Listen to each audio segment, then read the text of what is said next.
Good morning சொந்தங்களா. இந்த மாதிரி ஒரு பாத்திரம் வச்சுக்கணும். ஒரு கப்பு வாட்டர்,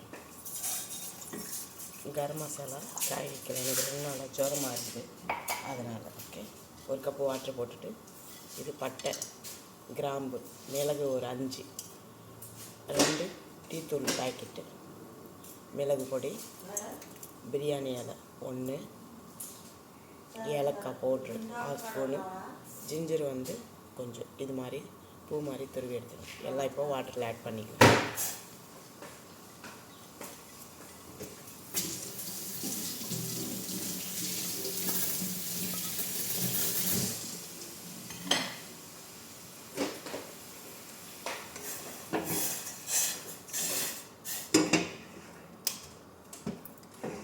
ஒரு 5 நிமிஷம் நல்லா கொதிக்கணும். அப்போ தான் இந்த ஜிஞ்சரில் இருக்கிற தண்ணியெல்லாம் அதில் விழும்.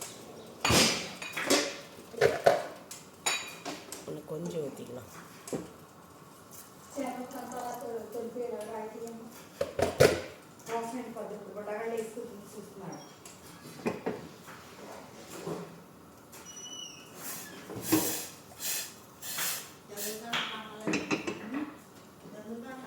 இன்னொரு கப்பில் இது பால், இது தனியாக காய் வச்சுக்கணும். ஏன்னா இந்த ஜிஞ்சர்லேயே பால் போட்டோம்னா அது நல்லா விஞ்சி போகும்.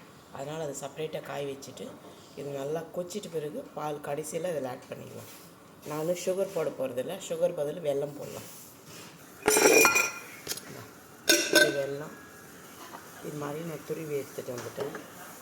இது மாலையால் ஆகிட்டு இருந்தது. சுகர் பதில் நம்ம இது மாதிரி வெல்லம் போட்டிங்கன்னா நல்லாயிருக்கும். இது ஒரு 1/2 கிலோ இருக்கும்.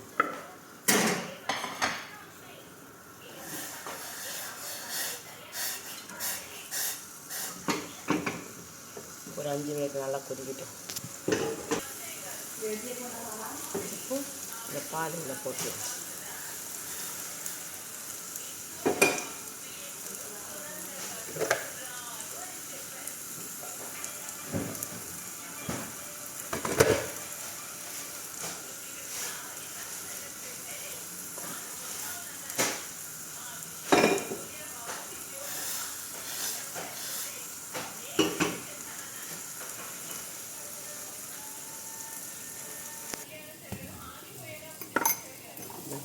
முடிஞ்சிச்சு விட்டுங்க.